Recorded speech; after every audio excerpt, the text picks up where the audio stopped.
Hey guys, Saf here with another Raid Shadow Legends video, and in today's video I am pulling my shards for the rabbit on the main account. I haven't actually got any shards on the free-to-play because I've had to put that on hiatus for about a week or two because I have so much work to do for the website in terms of live arena, in terms of hard mode dungeons, and a bunch of other things. So I've just had to kind of put the free-to-play on a little bit of a sleep session for a couple of weeks, but we'll get back to that in a couple of weeks' time. Now, I was not that excited about the rabbit when I first saw him. I thought he was going to be a nightmare to speedtune. However, Deadwood Jedi, in his infinite wisdom and craziness, has managed to make it work. And I think the good thing about him is he is almost guaranteed to place those buffs, so you can kind of control when he gets his bonus speed, which is better than, say, something that does 10% chance to get an extra turn or 25% chance to gain 20% turn meter, right? It's much easier to speed tune if you know when things are going to happen. So what is actually quite cool about him, now that I've seen his multipliers, is this speed multiplier is very, very relevant for this guy. You can actually push his damage much higher with a speed buff and a speed passive. It means typically, if you get a sort of a 300 base speed rabbit with his aura, with this bonus 100 speed and a speed buff, you're at like 500 speed. And that 500 speed translates to a 5 times multiplier on these AoEs on top of a 1.5 base. So it hits really hard. I'm not going to go into too much detail about how that works in this video. That's going to be in the patch notes video that's probably going to come out tomorrow. It was meant to come out today, but there needs a few more things added to it to make sure that it is correct. But in this video, we are going to be doing the summon rush for the rabbit. Now, a lot of people were worried about the rabbit summon rush being like, you know, they're pushing the points higher, fusions are getting harder, dungeon divers are getting harder. I actually think 2150 is about what we normally get for a summon rush champion here. The epic is a little bit high. Normally the epic sits around about 3,500 normally. But actually, we haven't had that many epics in a traditional fusion in a while. Normally the last one, they didn't even give us any duplicate epics. So I have a choice to make as to whether or not I go all the way up to the 5,000 mark. That is 10 sacred shards on a summon rush. If you don't know, sacred shards are the best way to do summon rush. Maybe with void shards as well, but generally sacred shards are the way you climb up here. And typically champion chases, ancients are better because you get access to more champions, more epics, and therefore more legendaries, more points on a chase tournament. We're going to get, obviously, the Margrave because we want to go for the fusion. So we need a minimum of, 4 sacred shards. Now, I could just stop at the Margrave and do just the Delarger, but then I would have to do the full fusion schedule, which, you know, when we look at the fusion schedule here, let's get the image up on screen, much easier to see what's going on. We can see that actually it's very weekend heavy. If you look at everything, look at this 4-day window where we've got to do a champion training event, a fire night, a dungeon divers, a champion chase, an artifact enhancement, an arena takedown, and a spider, all in the space of kind of 2 to 3 days. Now, it's very condensed around weekends. We have a lot to do this weekend, we have a lot to do next weekend, and then in the middle of the week, it's like one Ice Golem tournament, and then like a dungeon divers. Now, the good thing is we just had CVC, so we will probably have next week off, but the weekend after, there's a spider tournament with a dungeon divers that starts on the Tuesday. So that spider tournament is going to go across on the Wednesday. So therefore, it makes sense that I will definitely do that spider and dungeon divers tournament because I will probably it's probably going to be a personal clan versus clan. We'll be doing a lot of spider. So it's kind of like a decision to make here. Do I want to get this extra epic to keep or to use as a fusion, or do I just go, don't worry about it, save my shards and just do all of these events? Because typically in a traditional fusion here, you can't skip any of these events unless you pull one of the rares. So that is always a bit of an asterisk. You could always end up pulling one of the rares. If so, that saves you an event. That's always a good thing with a traditional fusion. You might even pull a duplicate epic, which means you don't even need to do 4 events. So you always have a chance if you miss something to catch up. We're on normally on a fragment champion, you can miss a few events, but you know in advance. But if you miss too many, you can't do it. You can't get it. I'm tempted. I don't know what I want to do. It'll depend on the times 10 event, I guess, that we're going to look at now in terms of my decision. But certainly take a note out of this. If you are doing, if you're a competitive clan versus clan player, there's a big window of points here. The arena takedowns are almost guaranteed. This champion training event is the one that's really putting me off. I reckon they're only going to put in 1, but that is a long champion training event. How many points is that going to require? I don't really know. I don't really want to do another champion training event after the tournament. So that would be a question mark. So what do we have on offer then? We have some interesting legendary champions, some reasonably good epic champions, and then we have a really terrible void champion. I do not like this new Clyde Void champion. I think she's actually one of the worst Void legendaries in the game because she just is not that useful anywhere apart from Sand Devil. But Stultus is like huge. I've already got one, so I don't need one. But he is massive for hard mode dungeons, for Dragon, and also really good for Agreth. He kind of hard counters both of those encounters. So if you don't have a Stultus, well worth pulling for. Lady Kimmy in Live Arena has been a bit of a problem for me, to be honest. So actually, I already have a Lady Kimmy. So again, I don't need a Lady Kimmy, but very, very good champion. And Countess Lix is still a very good champion. One of the few champions that can reduce skill cooldowns. The only problem is it's on a 5-turn cooldown, so it kind of like eradicates her from a lot of clan boss options. I think I have 2 Countess Lix. So for me, the problem is I already have all of these legendary champions, so it's not that desirable to pull for these because duplicates of these are not very valuable. Nobody really wants a 2-hack. He's good, but I mean, you're not pulling a Void legend. You're not pulling Void shards for 2-hack and this Clydner. And then in the epic pool, Ruella is S tier. If you haven't got yourselves a Ruella by now, you would be pulling shards for Ruella. Stagnite is still S tier, actually used in finite hard teams. The only team that can do finite hard 10 in a reasonable amount of time normally contains Stagnite. And I know people harp on about Lady Annabelle being very good for Bommel, but I'll be honest, I really don't think she's that valuable of a champion. I personally don't think she's that good, just my opinion, because I think that Bommel can be defeated with Gnishak. It can be defeated with any random range of solo champions, right? So it doesn't really matter. And then the rest of this is like, you know, she's got a Burangiri passive, she's got a leech and a decreased speed, which is okay, but I mean, it's conditional. It's not always going to happen. And then you've got like a Mother Sibel style A3. So personally, I think Lady Annabelle not worth it. The other 2 are worth it. So as a times 10 for me, it's a bit rough. Just on this Clydner champion, the reason why this champion is so bad for me, in my opinion, is all you're really getting is a decreased speed and a leech and a heal. This ability is very good, but then it doesn't match up with this ability for boss encounters because this is actually totally useless against bosses. It has no use at all. And then you've got this 3-turn block debuff and revive on death, which kind of is useful, I guess, but at the same time, there's very few places that revive on death is needed. And then you've just got a 3-turn block debuffs, and there's quite a lot of champions in the game now that can do that.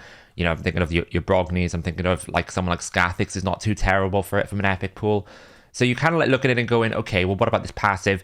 This passive only works for her, and it only works on the first attack, and it can only occur once per turn. So it's so conditional that it's like you'll never ever find much value in this. So in my opinion, if you need something for Sand Devil, you're not running a Chronum, you're not running a Ninja Aniri, you're not running Mother Sibel, then yeah, she's probably really good. But outside of that, she is not a Void Legendary champion. Actually a terrible champion, one of the worst in the pool. So I've been talking for a while, let's get on with the shard pulls. What are we going to do? I've got 8 Sacred Shards, I've got 12 Void Shards, I've got 90 Ancient Shards. I don't want to touch the Ancient Shards. I want to try and keep them just in case that we do randomly get a guaranteed Ancient in the future. It seems unlikely, but you never know. So I think I'm going to pull the 4 Sacreds, we'll see what we get, and then I'll make a decision after that. So let's see what we get. First Sacred, of course, it's a times 10, we get a Catacomb Counselor. I wouldn't mind picking myself up more Ruellas, just so I can fill out the Faction Guardians for the faction for Sylvan Watches. Obviously, it's a relatively new faction, so I don't have that many duplicates. Lady Annabelle, nobody wants that, although she does need to put some clothing attire on a little bit. Very chilly, as Hellhades would say. What else we got then?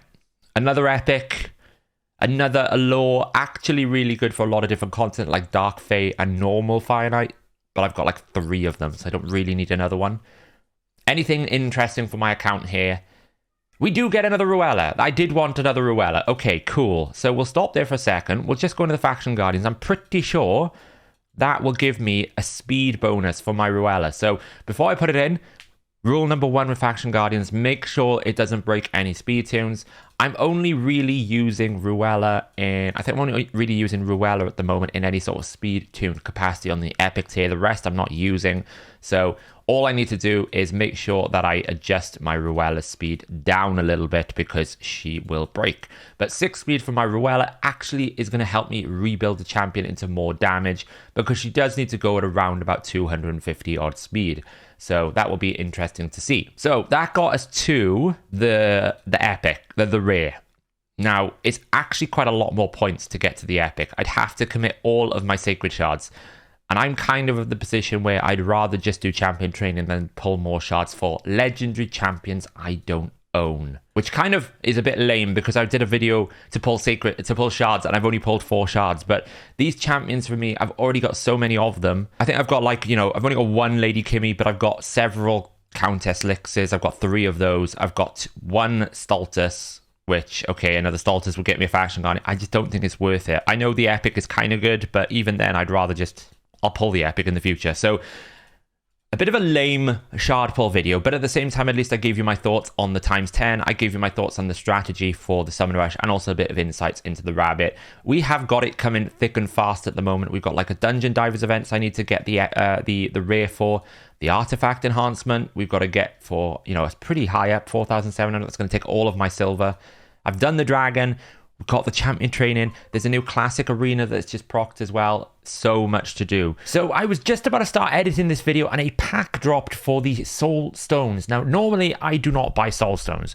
I generally find they are overpriced. However, when they do the pack where you get basically 2 soul stones for $1, I think those packs are actually quite worth it because souls have such an impact in the game. So I think it was about $20 and you got about 50 or something like that. It was about $20, $25 for 50 shards. So that's a pack that I actually think is really worth it for the game in its current sort of meta in terms of what is really powerful. So seeing as though we didn't pull many actual shards, let's open these soul stones to end the video out. Let's see what we get. I am hoping that I can start improving some of my wishlist options here. I've now got a 5-star Vlad, a 5-star Baron, but to be honest, I'd like some more utility blessings in the Necret, the Pythian, and the Duchess as well here. In terms of Void and Epics, really, I'm looking for better sort of Whisper Akentums. There's not that many champions that really kind of benefit the Void, the Epic, and the Rare pool here. So we're just leaving up champions that I use a lot of. So let's go. What are we going to get out of these 50 souls? Hopefully a couple of legendary, something interesting for live arena. What have we got going on here? We've got an Alika. I already have like a 4-star Alika. That's not a problem. What else have we got going on? Trigor, Grush. Pretty awful start there, to be honest. We don't really want that. We're hoping like the 50 will give us at least 1 higher star rating, something like a 5 or 4-star. It's very low chance on tier 1s, but it's better than sort of tier 3. We get a legendary, another Tormin. I don't have Tormin. Oh, that's awful. I think I already have a Tormin one. That's pretty rough. What else are we going to get here then? Pull in more souls. Okay, a 1-star Ornn. That's not too bad. We get a Gembo soul. The only problem with Ornn is generally debuffers don't get a lot of value out of souls. Get a legendary. It's a 4-star Bad L. I don't have Bad L because I need to stop getting legendary souls. I don't have champions for the rough patch here. What else are we going to get? A Zelatar. Nobody wants a Zelatar. A 2-star Hellfreak. A Castigator. We get a 2-star Towering Titan. These are not champions. It's pretty rough so far. We're not getting an awful lot out of these souls. What else are we going to get here? Anything interesting? No. It's a 4-star Steadfast Marshal, a 2-star Sikara, a 1-star Bloodfeather, and a legendary to end it. It's another champion I don't own. All the legendary champions we got, I don't own any of them. We got another 1-star Tormin. We got a 2-star, a 4-star Bad L. I already had a 2-star for that. And we also had a 1-star Leo. I already had the Leo Soul. That's pretty unlucky. We'll sell those. Can we actually upgrade anything here? Is there any upgrade paths? It doesn't look like we have anything to... Oh, we can upgrade the Hellfreak. Why not? We don't use a Hellfreak, but maybe one day in the future. Anything else of interest that we can ascend? Oh, we can ascend the Arbalester. We might as well do that. Generally, like, rare 1-stars is not worth selling the souls for because these things are, like, worth 20. So low value. I'd rather just get a 1-star soul on the champion and then sell any duplicates I get in the future rather than kind of, like, keep them or trade them. But everything else is kind of rubbish. It probably means, like, we've already got a soul on the Gembo. Now, the good thing when you get, like, one of those 50 packs, not only do you get the 50 tier 1 soul stones, you also get enough coins here to give you a tier 2. So technically, when you get 50 tier 1s, you're getting 1 tier 2 with it. So it adds a bit more value. Now, one thing that would be very useful for player to add here, and it's kind of a quality of life suggestion, sometimes I've already got a champion ascended or awakened, right? We saw that the Gembo, I already have a 2-star Gembo.